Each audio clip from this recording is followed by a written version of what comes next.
New York City PBA and the Sergeants Benevolent Association, the rank and file police officers and sergeants, first responders on our city streets. There's an attitude on our city streets today that it is acceptable to resist arrest.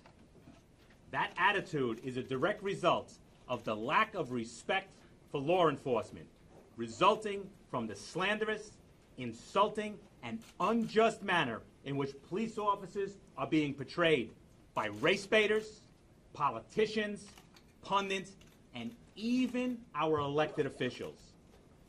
We are here today to send a message to all criminals in every community across our city that the charge of resisting arrest is a very serious and dangerous one. The charge exists to encourage those being arrested to comply with the lawful orders of police officers so that those officers do not have to use necessary force to make that arrest. It's a serious crime, and it must be treated that way by all. We today are advising our members to be cautious while they patrol our streets.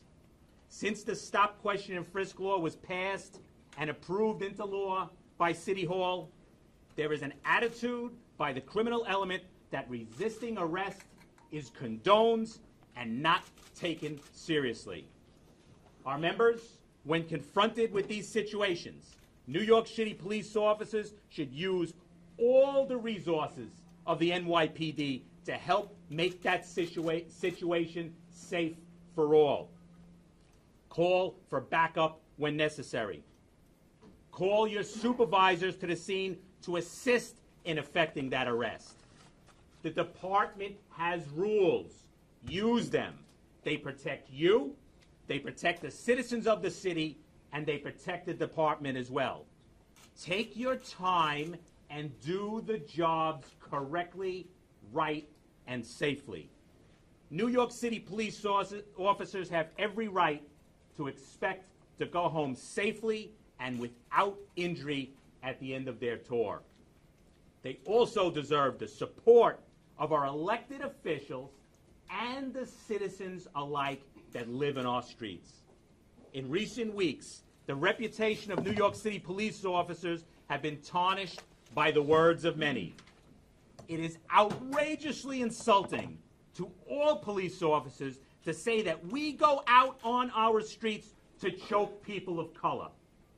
As Al Sharpton stated while seated at the table right next to our mayor at City Hall, New York City police officers have literally made neighborhoods that were unsafe livable. It is a person's behavior that leads to interaction with the police, not who they are, not what they look like, or how much money is in their pocket. It's their behavior that leads to that interaction. It is absolutely insulting to insinuate otherwise. Al Sharpton's words do nothing to build a bond between New York City police officers and the communities that we serve and protect each and every day. In fact, those words are not credible and do the opposite. They put barriers between the police and the communities that we serve, which leads to mistrust and hurts every last one of us, police officer, citizen, and tourist alike. Of course, during emotional times like this, many times the facts get lost in the rhetoric. I'd like to review some of the undisputed facts in the tragic death of custody of Mr. Gardner in Staten Island, and this is not meant to lessen the fact that there was a death and it's a loss for all. First, there were numerous complaints from the merchants and the community regarding illegal activities at that location. The location was listed as a chronic condition requiring regular patrols and police action to correct that condition. 1 week before the incident, Mr. Gardner was observed illegally selling loose cigarettes by police officers. He was warned to stop the illegal sale and was not placed under arrest, but was warned and admonished and sent on his way. On July 17th, Mr. Gardner, who had been arrested 30 times, 8 times before for the same infraction, was observed selling loose cigarettes and was approached by police officers. Mr. Garner was informed that he was being placed under arrest for that illegal sale. When instructed to place his hands behind his back, he chose to resist. When police officers took hold of Mr. Gardner's wrist in order to cuff him, he pulled away and began to physically resist arrest. Responding officers have no prior knowledge of existing serious medical problems and never do on radio runs like this. He was given several opportunities to submit peacefully to the arrest, but chose to resist. After placing him in handcuffs in response to his complaints about not being able to breathe, the police officers turned him on his side as they're trained to do and called for an ambulance to get medical assistance. Mr. Garner was breathing when medical help arrived, negating the need for CPR. You do not give CPR to a person that's breathing on their own. Unfortunately and tragically, Mr. Gardner's passed away that day. Again, none of this is meant to lessen the fact that there was a loss of life that his family lives with and our police officers live with as well. Nonetheless, sometimes the facts need to be stated through the emotion of the time. We believe that every person, regardless of their economic status, should be able to walk the streets of their community free of being accosted by individuals involved in crime of any nature, including low-level quality of life crimes. A family living in Tompkinsville, Staten Island, has the same right to be able to walk the streets of their community and to be safe as those living in Park Slope, Gracie Mansion, or Central Park South. You know, we've heard a lot in the last number of weeks of what police officers can't do and what police officers shouldn't do. No one's telling us what we are able to do and what we should do when we're faced with a situation where the person being placed under arrest says, I'm not going. I'm not being placed under arrest. What is it we should do? Walk away? We don't have that option. Nor would the public who called and complained about these crimes want us to. If they called, it's important to them. I think it's important that we understand that police officers go out on this street each and every day to do a job. No one wants to deal with the loss of life. Again, it's a tragedy. We will defend these police officers. We will get experts in the use of force. This was not a chokehold. We will get medical examiners to go over this autopsy when it is finally released. I've never seen a document that was more political than that press release released by the ME's office, without any medical fact beyond it, without the release of the medical examiner's report. And that is absolutely wrong. This case and all cases should be based on the facts, nothing more or nothing less. As I said, with me here today is the president of the Sergeants Benevolent Association, Ed Mullins, to add his words. Good morning, everyone. Thank you, Pat. I think what's being left out of everything that's being printed in the media is the fact that Police Officer Pintello didn't go to work that day with the intention of killing anyone. He went to work purely with the intention of doing his job. No different than any doctor, any firefighter, or any trucker that's out there today. And any one of those professions where someone unintentionally loses their life, there's no public outcry when a doctor fails to save someone, asking that he be charged for murder and be arrested. This was an unintentional death that occurred. When you look at the tape that is all over the media, no one talks about the time delay where the officers waited for assistance. There was a greater time delay of assistance and time for Eric Gardner to surrender than there was in the actual scuffle itself. He chose not to. As Pat said, this is not a chokehold. A chokehold is a completely opposite tactic than what you're watching. No one talks about the officer that bounced off the plate glass window, who easily could have went through that window. And we could be talking about his death today.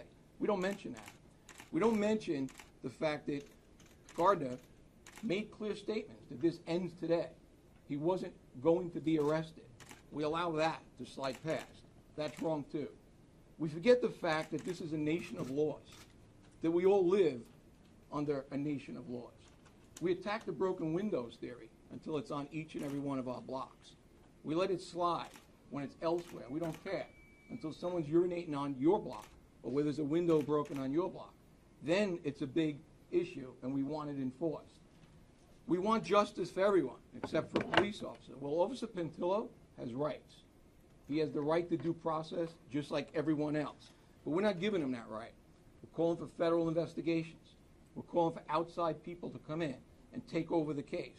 We don't do that. I don't see anyone screaming in Chicago to stop the murders that are taking place out there and calling for federal investigators and the FBI to get involved to save those people.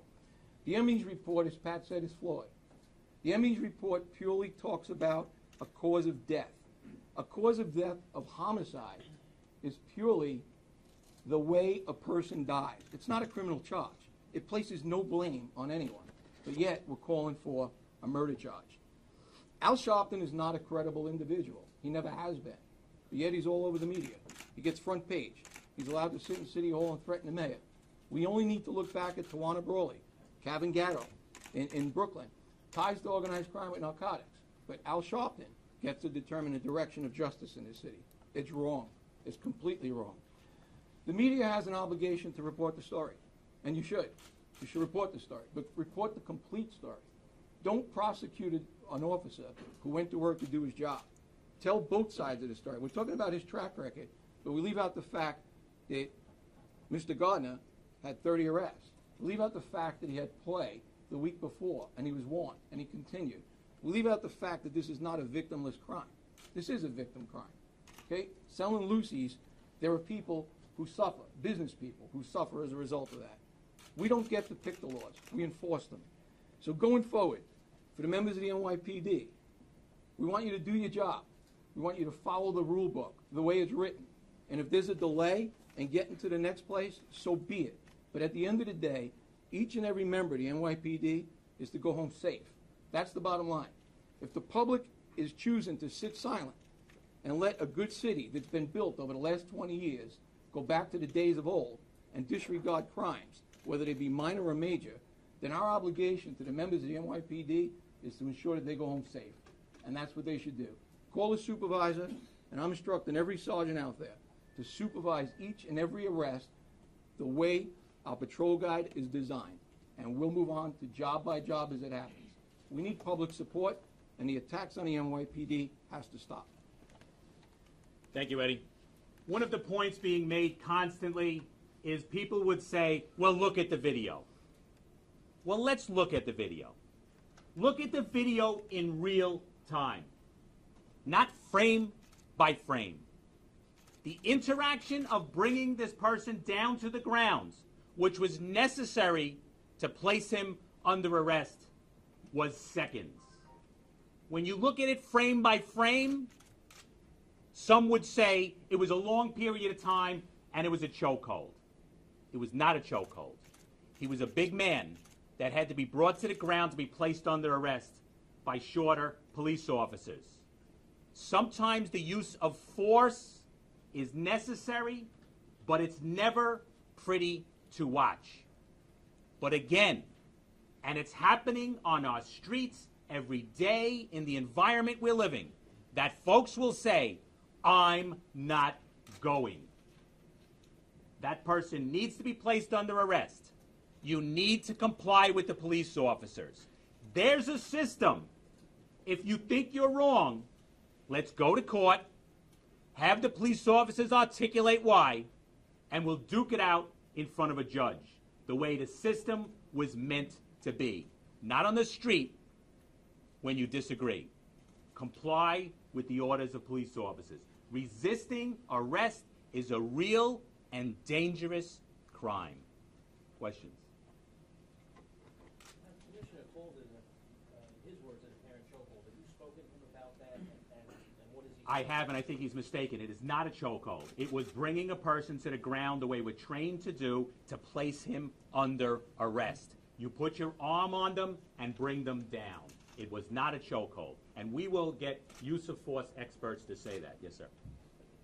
The mayor says that it's important to get all sides and to bring Al Sharpton to the table. Do you think it was appropriate for him to bring Sharpton in? And how do you think the mayor has been in terms of supporting the police department? I don't think it was appropriate. Our elected officials belong in City Hall. And we agree. Let the facts speak for themselves. That's not what's happening. That's not what's getting reported. The emotion of the street is what's happening. We say allow the investigation to move forward and let the facts lead to the conclusion, whatever that conclusion is. But what we've seen here and what we've reported is conclusions on emotion, on a document from the ME's office that is a political document not backed up by the ME's scientific report. And that's a problem, and that's why we're speaking out. We agree.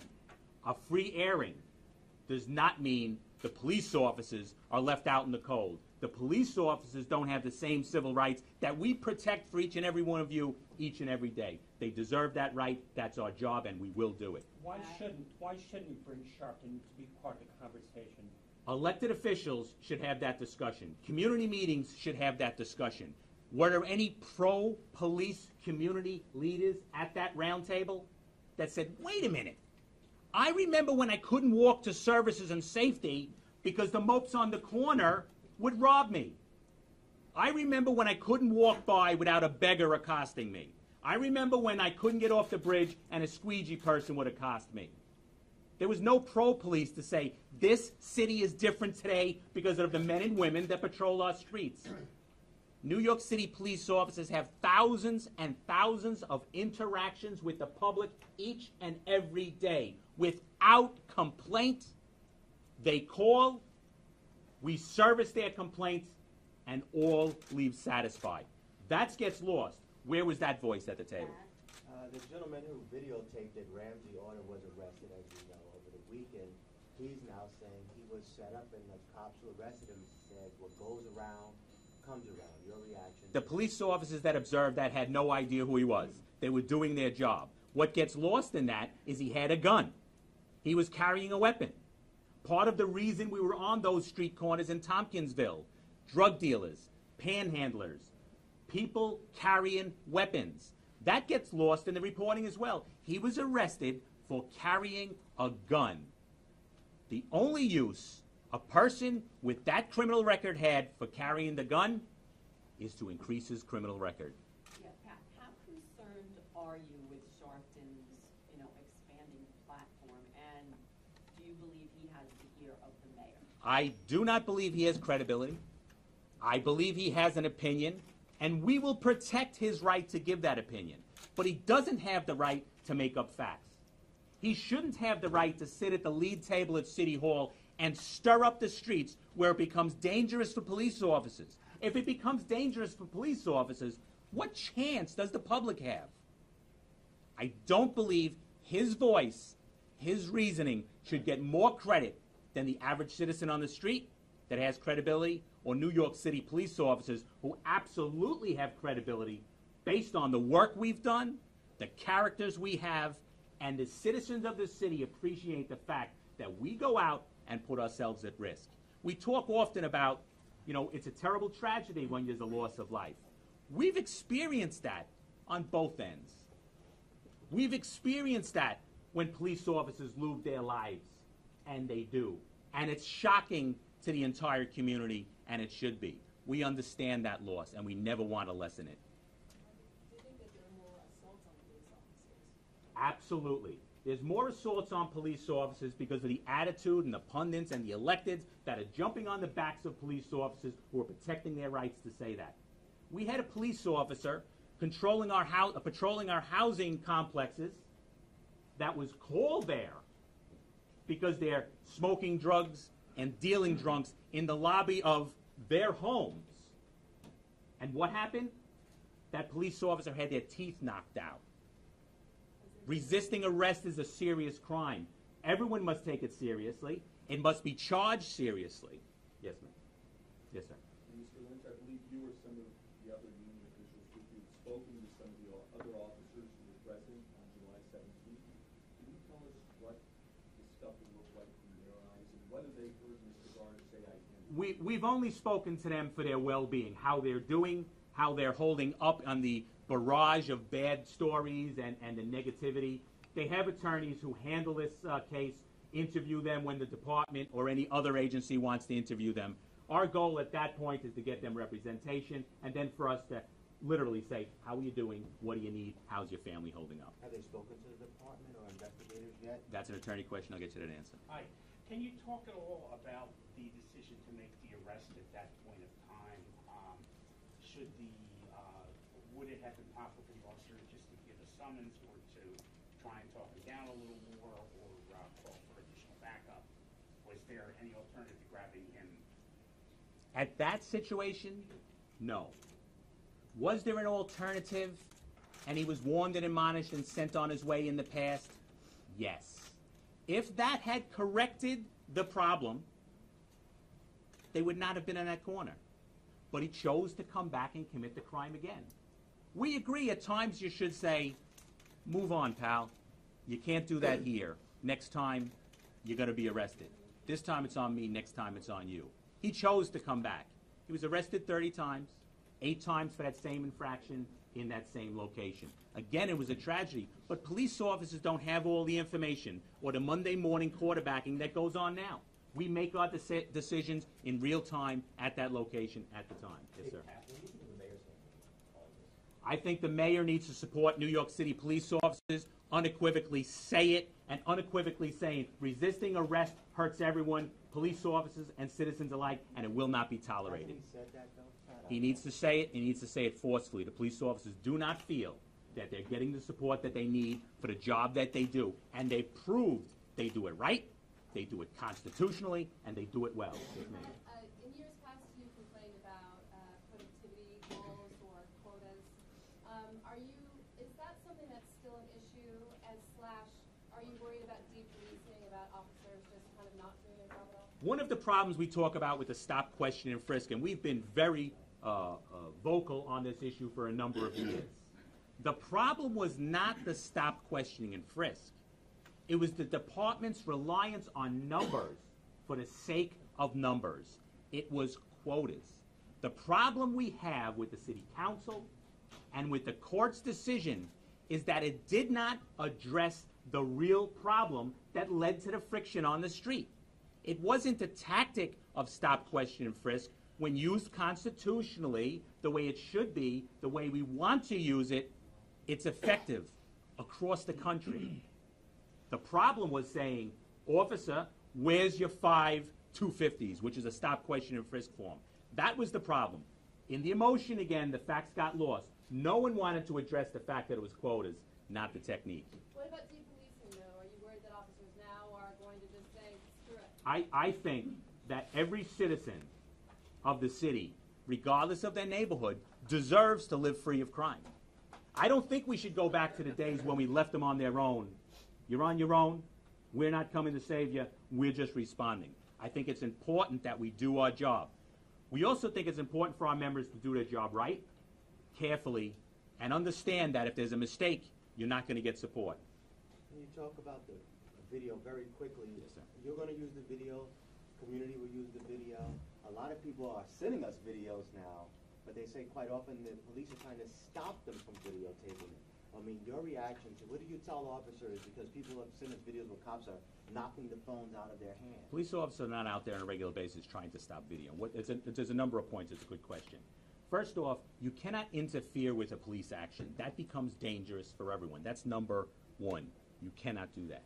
But more importantly than that is a video started now does not tell the whole story of why we were on that corner. It does not show the infraction that led to the interaction. It doesn't show the behavior of the individual. It just shows at the time when they're being told they're placed under arrest.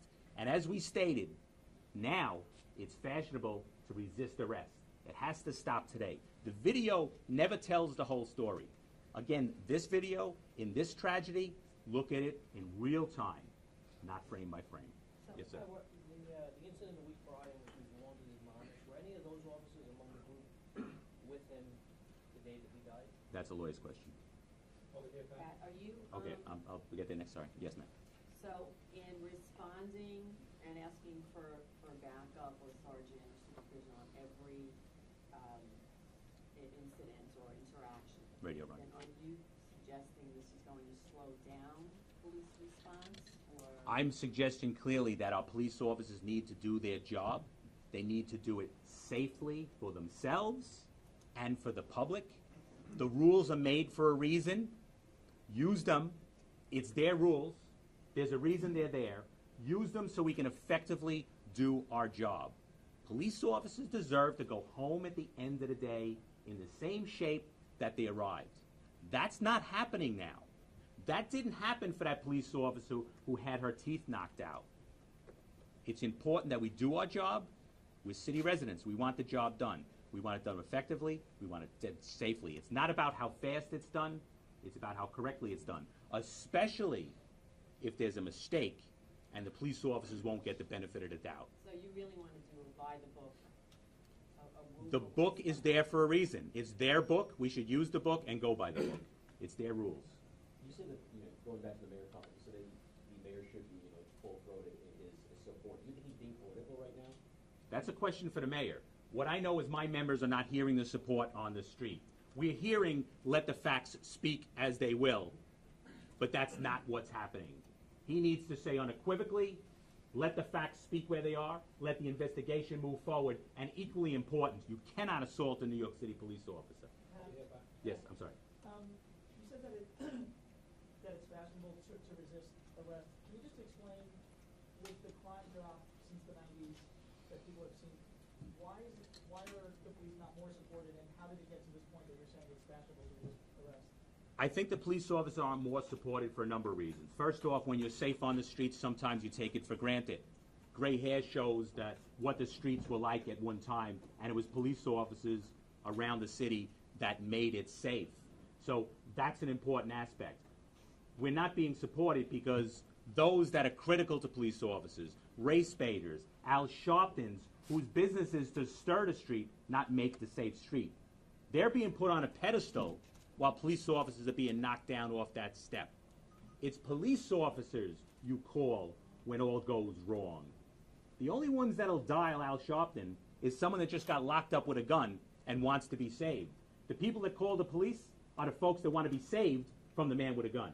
Yes, ma'am. You mentioned before you think the Emmys report was political, but the Emmys supposed to, the Emmys report is supposed to be a scientific fact that we go off of. What do you mean by it being political, and why do you think that would have been? Ma'am, I agree with you. It should be a scientific fact backed up by the medical examiner's report. We've spoken to experts that never seen it released the way it was, without the medical facts behind it, without the medical examiner's report, and in parentheses, chokehold.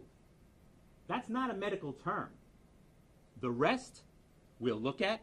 Was the autopsy done correctly?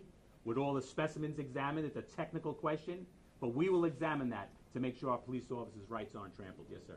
Yeah, if not a chokehold, how would you describe the maneuver that Officer Cantilero used? Do you think it's appropriate? This was a large man who was resisting arrest.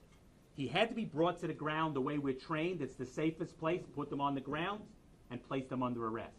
Reaching up to bring him down, a struggle ensued. When there's a struggle in real time, when there's a plate glass window behind you and the person is resisting arrest, it's dangerous.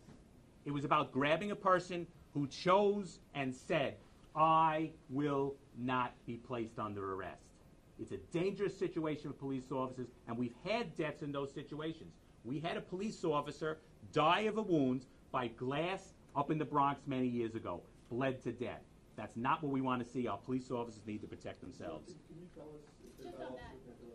Cantilero? I'll come back, yes. So do you believe that the officers were 100% correct? And then what are your thoughts on the mayor and commissioner's call to retrain all of these officers? First off, training as a union, as police officers, we are always in favor of more training. The more training we get, the better we are at our job. We're not trained properly or aggressively. You need training beyond when you graduate the police academy. You need real training with your colleagues on a regular basis. Again, we spoke about our patrol guide that tells us what we can't do, what we shouldn't do. But it doesn't tell us what we should do and can do when someone says, I'm not being placed under arrest, and the police officer has no other option but to use necessary physical force. Over here. Tell us a bit about Officer Frank. Why did you become police officer? How long have you been on the military duty? What most of his assignments were like? The questions I can't answer. He's a good police officer, well over 200 arrests, a police officer that goes out and lives in this city, a city resident that goes out and does a difficult job and was put in a difficult situation. Look, he's distraught over the fact that there was a loss of life. No one wants to live with the fact, because of the job I do and the circumstances I'm put in, that someone lost their life. That's difficult to deal with. The family lives with that, and we're not lessening that. That's serious, and I don't believe that loss or pain ever goes away. But a police officer has to live with that too, especially when report after report, based on nothing but emotion, says you were wrong. As Sergeant Mullins said, we don't go out to hurt anyone. We go out to do a difficult job, like a doctor who sometimes loses a patient, firefighter who can't get to that floor to get a victim out. Unfortunately, the reality of our job is tragic things do happen. You said that Eric Gardner had a history with police. Over the weekend, another story broke. A woman who has no criminal history, seen on videotape, dragged out of her apartment only in her underwear. And she said police knocked on the wrong door and arrested her and her family for something that didn't happen. Your reaction to that, because they're fighting those charges. Police officers responded to that location based on a 911 call of a child abuse call. When the child came to the door, looked like her face, I understand it from reports in the media, that the face had marks on it. The problem with that situation is resisting arrest. If you think you're wronged, comply with the police officers. It will be sorted out. She has every right to dispute that arrest if she so chooses. But police officers have every right to say, we're going to a 911 call of child abuse. What if they walked away from that door? What if a month later we were called back to that door and we find that there was child abuse? Is that right? Is it right for a police officer to walk away? Someone called. We don't have the ability standing in that hallway like an attorney does in a courtroom to parse each piece second by second. We do it now. We go on our training. We go on our instincts. You shouldn't resist arrest. Do you fear the investigation of the Garner incident will be somehow not impartial? Yes, absolutely. Every signal thus far has pointed that direction. Now, what I believe is that allow the district attorney to do their job. The district attorney in Staten Island is a competent person, so I don't want to say that he won't do his job. Time will tell. But for everyone to call, many to call, the pundits to call saying a federal investigation before the initial investigation is done, based on what? How do we know it's not going to be done correctly?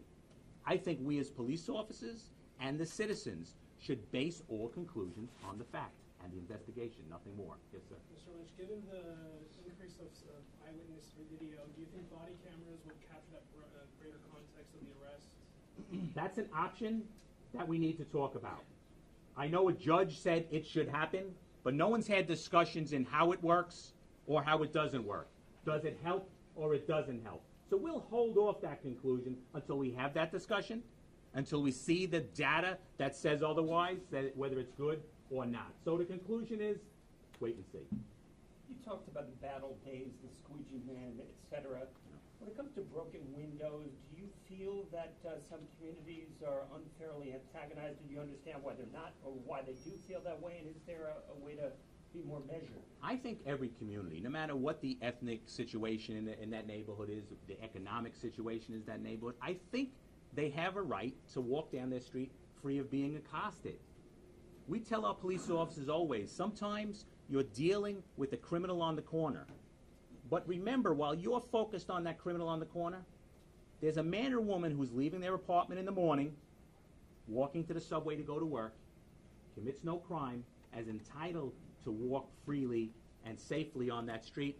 And you don't see that person until they get off the subway, They walk back to their apartment, to their family each and every day. That person has the right not to have someone urinate on their stoop. That person has the right to live without being accosted by drug dealers on the corner. And besides the squeegee men we dealt with in the past, during that time, the homicide rate was through the roof. So it wasn't just based on a nuisance on the corner. It was life and death. Unfortunately, at the time, death was winning. Is there a direct correlation? I mean, do you really believe that the guy who's the squeegee guy is the same guy who's going to kill somebody? There's a theory. That's a question for the department and the policies that they set. The policies by City Hall, for instance, Lucy's. If they want us to go after that crime, we'll go after that crime. If they change their policy and say ignore it, we ignore it.